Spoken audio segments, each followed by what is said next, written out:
Yes doctor Arif, താങ്കൾ നേരത്തെ ജമാഅത്തെ ഇസ്ലാമിയുടെ ഡീപ്പ് റൂട്ടഡ് ആയിട്ടുള്ള ആഴത്തിൽ വേരൂന്നിയ ആ ഒരു വിപത്ത് എന്തൊക്കെയാണെന്ന് അക്കമിട്ട് പറഞ്ഞു. പക്ഷേ നോക്കൂ, ഇപ്പോൾ CPM നേതാവിൻ്റെ ഭാഗത്തു നിന്ന്, എളമരം കരീമിൻ്റെ ഭാഗത്ത് നിന്ന് ഇങ്ങനെയൊരു പ്രസ്താവന ഉണ്ടാവണമെങ്കിൽ അത് ഈ വരുന്ന പഞ്ചായത്ത് തിരഞ്ഞെടുപ്പ് മുന്നിൽ കണ്ടു തന്നെയല്ലേ?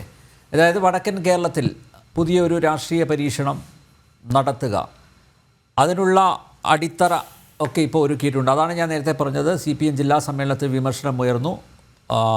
കോഴിക്കോട് ജില്ലാ സെക്രട്ടറിയെ മാറ്റുന്നു, ഒരു മുസ്ലിം നാമധാരിയെ കൊണ്ടുപോയി അവിടെ ഇരുത്തുന്നു. മാത്രമല്ല മറ്റൊരു കാര്യം കൂടെ നമ്മൾ പരിശോധിക്കേണ്ടതാണ്. അതായത് ഹിന്ദുക്കളുടെ വോട്ടുകൾ വേണം, അതുകൊണ്ട് ഹിന്ദുക്കളെ സൂചിപ്പിച്ചുള്ള, ഭൂരിപക്ഷത്തെ സൂചിപ്പിച്ചുള്ള പല പ്രസ്താവനകളും നമ്മൾ കണ്ടതാണ് ഈയിടെ.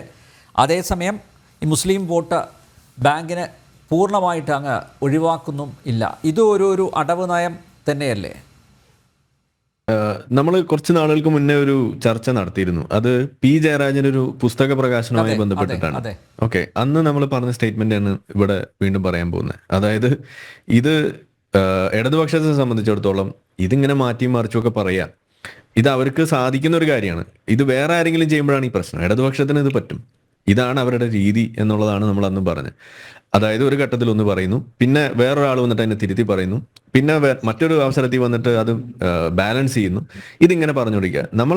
നമ്മളിവിടെ പറയുന്നത് ഇതിനകത്തൊരു കൃത്യമായിട്ടൊരു സ്റ്റാൻഡ് പോയിന്റ് ഇല്ല എന്നുണ്ടെങ്കിൽ ഈ വിഷയത്തെ നമുക്ക് ശരിയായ രീതിയിൽ അഡ്രസ്സ് ചെയ്യാൻ കഴിയില്ല എന്നുള്ളതാണ്. ഈ വിഷയം എന്ന് പറയുന്നത് ഐഡിയോളജിക്കൽ ത്രെട്ടാണ്. ഇതൊരു ഇലക്ട്രൽ പൊളിറ്റിക്സിൽ മാത്രം ഉണ്ടാകുന്ന ഒരു പ്രശ്നമല്ല എന്ന് തന്നെയാണ് നമുക്കിവിടെ ആവർത്തിക്കാനുള്ളത്. അപ്പോൾ ഇടതുപക്ഷത്തിനെ സംബന്ധിച്ചിടത്തോളം താൽക്കാലികമായ ലാഭത്തിന് വേണ്ടിയിട്ട് സ്വന്തം വീട്ടിലുള്ളവരെ കൂട്ടിക്കൊടുക്കുന്ന ഒരു പരിപാടി അതാണ് ഇവിടെ നടത്തുന്നത്. അത് ശരിക്കും പറഞ്ഞു കഴിഞ്ഞാൽ പൊതുജനങ്ങൾ തിരിച്ചറിയണം.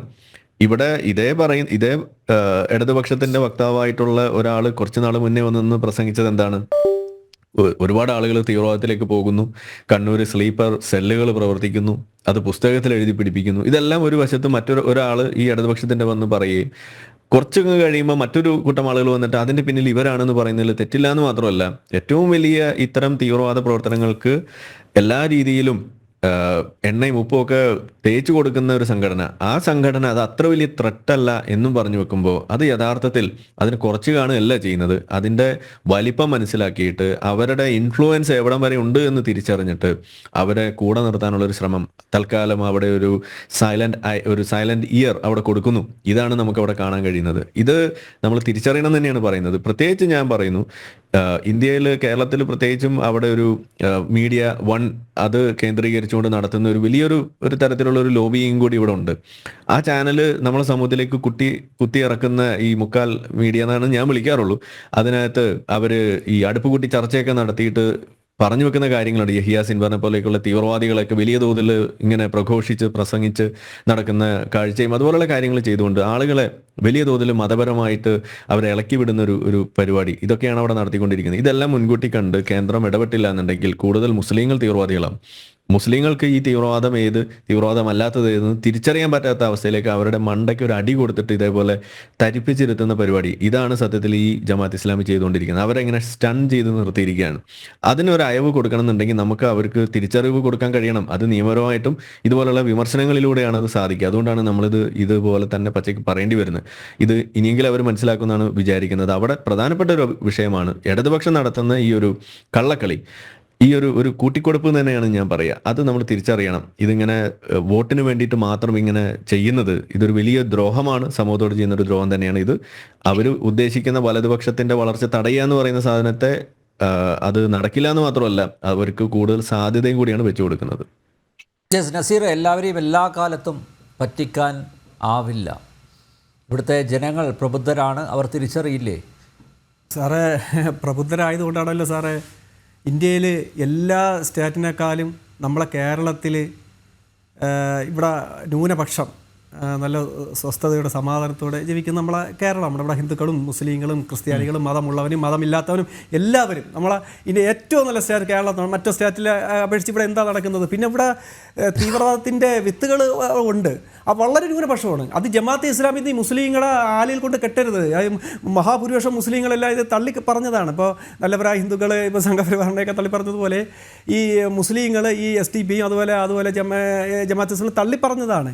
മനസ്സിലായില്ലേ? അതുകൊണ്ട് നമ്പ്യാർ സാറായാലും ശരി, ഈ തള്ളിപ്പറഞ്ഞവരെ ആരിഫ് ഹുസൈൻ വ്യാകുലപ്പെടേണ്ട കാര്യമില്ല. ജമാഅത്ത് ഇസ്ലാമി നിങ്ങൾ പറഞ്ഞ് വലുതാക്കിയ തലയിൽ അങ്ങ് ഉയർത്തി വെച്ച് എന്തോ വലിയ സംഭവമാണെന്ന് നിങ്ങൾ പടിയടച്ച് പുറത്താക്കണം. ഇളമ്പര കരീം സഖാം അതാണ് ഉദ്ദേശിച്ചത്. നമ്മളെടുത്ത് തല ഉയർത്തി വെച്ച് എന്തോ വലിയ സംഭവമാണെന്ന് പറഞ്ഞ് അവരെ ചൂണ്ടിക്കാണിച്ച് നിങ്ങൾക്ക് എന്തോ വലിയ താല്പര്യമുണ്ട് സംരക്ഷിക്കാൻ. ജമാഅത്തെ ഇസ്ലാമി ചൂണ്ടിക്കാണിച്ചുകൊണ്ട് ജമാഅത്തെ ഇസ്ലാമി ഭീകര സംഘടന അതാണ് ഇതാണ് എന്നൊക്കെ പറഞ്ഞു. ഏതെങ്കിലും ഒരു സംഘടനയെക്കുറിച്ച് പരാമർശം നടത്തി കഴിഞ്ഞാൽ ആ സംഘടന പിറ്റേ ദിവസം മുതൽ അങ്ങനെ വളർന്ന് വലുതാവുന്നുമില്ല. അതൊന്നും പറയേണ്ട കാര്യമുണ്ട്. ഒരു ചെറിയ കാര്യം സാറേ, നമ്മൾ എത്രയോ വർഷം കൊണ്ട് നമ്മളിവിടെയൊക്കെ ജീവിച്ചു പോകുന്നു. ഇവിടെ എന്തെങ്കിലും സമാധാനപരമായിട്ട് നമ്മൾ ഇവിടെ ജീവിച്ചു പോകുന്നതാണ്. ഇനി നമ്മൾ പറഞ്ഞ് ഇനി അവരെ എടുത്ത് സംഭവിക്കാതെ അത് ഇളംബരം കരീം ഉദ്ദേശിച്ചത് അതാണല്ലോ. അല്ല, അതല്ല. നമ്മൾ എന്തിനാണ് അത് അതൊന്നും അതിനുള്ള തണ്ടിയല്ല എന്ന് പറഞ്ഞാൽ തരമല്ല എന്നാണ് സഖ ഉദ്ദേശിച്ചതാണ്. ഇളംബരം സഖ ഉദ്ദേശിച്ചതാണ്. എന്റെ പുറകെ പോകണം എന്തിനാണ് നമ്മളെ നിസ്സാരം എന്നാണ് ഉദ്ദേശിച്ചത്. ആരിഫ്, ഈ വാദം നമ്മൾ ശരിക്കും പറഞ്ഞാൽ സൂക്ഷിക്കണം. കാരണം ഇത് അദ്ദേഹം പറയുമ്പോൾ സാധാരണ പൊതുജനം വിചാരിക്കുക അതെന്തോ ഒരു നല്ല കാര്യം പറഞ്ഞു എന്നാണ്. സത്യത്തിൽ അതൊരു ന്യായ വൈകല്യമാണ്, ഒരു സെൻസർഷിപ്പ് ഫാലസി. അല്ലെങ്കിൽ ഇങ്ങനെ ഒരു സാധനം പറയാതിരുന്നാൽ അത് അങ്ങ് തനിയെ ഇല്ലാതെ ആയിക്കോളും, അത് പറഞ്ഞാൽ അത് വളരും എന്നൊക്കെ പറഞ്ഞിട്ട് ഇതിനെ പറ്റിക്കുക എന്ന് പറയുന്നത് ഇതൊരു ന്യായ വൈകല്യമാണ്. അതാണ് ഇവിടെ അദ്ദേഹം ചെയ്തുകൊണ്ടിരിക്കുന്നത്. ഇത് നമ്മൾ തിരിച്ചറിയണം. ഇതിനെ അനുവദിക്കാൻ പാടില്ല. വിമർശിക്കേണ്ടതിനെ ചെറുതായാലും വലുതായാലും പറയേണ്ടതിനെ പറയണം. അത് ചെറുതല്ല. നിങ്ങൾ മിണ്ടാതിരിക്കും. നിങ്ങളുടെ ആ തരികട ഇവിടെ നടക്കില്ല. അത് തരികടയാണ്. ഫാലസി എന്ന് പറഞ്ഞാൽ തരികട എന്ന് പച്ചമലയാളത്തിൽ പറയാം. ഓക്കെ, അത് ഇവിടെ നടക്കില്ല. അത് ന്യായ വൈകല്യമാണ്. അത് നിങ്ങൾ ഇവിടെ ഇറക്കി ഇതിന് വിധേയരാകാൻ സാധ്യതയുള്ള ആളുകളെ പറ്റിക്കുന്ന പരിപാടി അത് ഇവിടെ നടക്കില്ല. അത് നമ്മളിവിടെ അനുവദിക്കില്ല. ഓക്കെ, ആ നിയമത്തിന്റെ മുന്നിൽ കൊണ്ടുവരുന്നതിന്റെ ആദ്യ പടിയാണ് അത് ചർച്ചാ വിഷയമാക്കുക എന്ന് പറയുന്നത്. അതാണ് ജനാധിപത്യ സംവിധാനത്തിൽ നമ്മൾ ചെയ്യേണ്ടത്. അതാണ് ജനാധിപത്യത്തിന്റെ തൂണിന്റെ പണി എന്ന് പറയുന്നത്. അത് ചെയ്യുമ്പോൾ ഇവിടെ വന്നിട്ട് നിങ്ങൾ അത് പറയരുത് എന്ന് പറയുന്നത് സത്യത്തിൽ നിങ്ങൾ ജനാധിപത്യത്തിനെ അവമതിക്കുന്നതിന് തുല്യമാണ്. നിങ്ങൾ ഏതെങ്കിലും ഒന്ന് പറയാം. ഓക്കെ, അവരങ്ങനെ സാറേ, ഞാൻ ഇത്രേ പറഞ്ഞുള്ളൂ സാറേ. ഡോക്ടർ ആരിഫ് ഹുസൈൻ സാറ് മനസ്സിലാക്കി അതൊരു തരികടയാണെന്നാണ് ഈ പറഞ്ഞത്. അത് തരികടയാണ്. നിങ്ങളാ പറയുന്നത് തരികടയാണ്. അത് നിങ്ങളെ മനസ്സിന്റെ ഒരു വൈകല്യം. അതൊരു സെൻസർഷിപ്പ് ഫാലസി ആണത്. ഓക്കെ, അതൊരു ന്യായ വൈകല്യമാണത്. പോയി പഠിക്കൂ, പഠിച്ചിട്ട് വരും. കാസർഗോഡ് പോയി പഠിച്ചിട്ട് വരും. നിങ്ങൾ മുസ്ലിം നിരീക്ഷകനായിട്ട് മദ്രസയിൽ നിന്ന് വന്നുകൊണ്ടാണ് ഇതങ്ങനെ തോന്നുന്നത്. നമ്മൾ മദ്രസയിൽ മാത്രമല്ല പഠിച്ചിരിക്കുന്നത്. ഓക്കെ, നമ്മളെ കൊണ്ട് വെറുതെ അത് പറയിപ്പിക്കരുത്. മുതൽ തിരുവനന്തപുരം വരെയുള്ള നമ്മുടെ മുസ്ലിം ജനസംഖ്യയുടെ ഈ ജമാഅത്തെ ഇസ്ലാമി എത്ര സ്വാധീനം ഉണ്ടെന്നും അവർ എത്രത്തോളം ഉണ്ടെന്നൊക്കെ നമുക്ക് നല്ലൊരു വളരെ ചെറിയ ന്യൂനപക്ഷമാണ്. നമ്മൾ എടുത്ത് ഉയർത്തി എന്തോ വലിയ നമുക്ക് വിഷം കുറച്ച് മതി പൊന്നു നസീറെ, വിഷം കുറച്ച് മതി നസീറെ. അത് പൊട്ടാസ്യം സയനൈഡ് ആണെന്നുണ്ടെങ്കിൽ വളരെ കുറച്ച് മതി നസീറെ. ഓക്കെ, അത് മൂർഖൻ പാമ്പിന്റെ വിഷം 5 ലിറ്റർ ഒന്നും വേണ്ട, ഒരു തുള്ളി മതി. ഓക്കെ, ഒരു തുള്ളി മതി. അതിവിടെ പ്രശ്നം ഉണ്ടാക്കുന്നുണ്ട്. ഓക്കെ, അതിവിടെ പ്രശ്നം ഉണ്ടാക്കുന്നുണ്ട്. നിങ്ങൾ വെറുതെ അതിനെ ഇങ്ങനെ നിസ്സാരവൽക്കരിച്ചിട്ട് അത് പ്രശ്നമല്ല എന്ന് പറഞ്ഞിട്ട് അതിനെ നിങ്ങൾ സത്യത്തിൽ ഇവിടെ സംസാരിക്കുന്നത് ജമാഅത്ത് ഇസ്ലാമിക്ക് വേണ്ടിയിട്ടാണ്. നിങ്ങൾ തീവ്രവാദിക്ക് വേണ്ടിയാണ് ഇവിടെ സംസാരിക്കുന്നത്. നിങ്ങൾ ജിഹാദിയാണ്. ഓക്കെ, ഞാൻ അങ്ങനെ തന്നെ പറയും.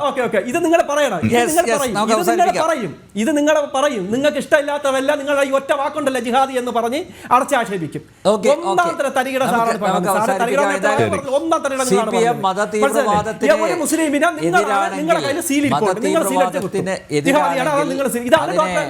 പൂർണ്ണമായും കാണിക്കണമല്ലാതെ ജമാഅത്തെ ഇസ്ലാമിയെയോ മുസ്ലിം തീവ്രവാദ സംഘടനകളെയോ പ്രത്യേകമായി ആക്രമിക്കാനോ ആക്ഷേപിക്കാനോ ഞങ്ങൾ ശ്രമിക്കുന്നില്ല എന്ന് പറയുന്നത് കബളിപ്പിക്കലാണ്, പറ്റിക്കലാണ്.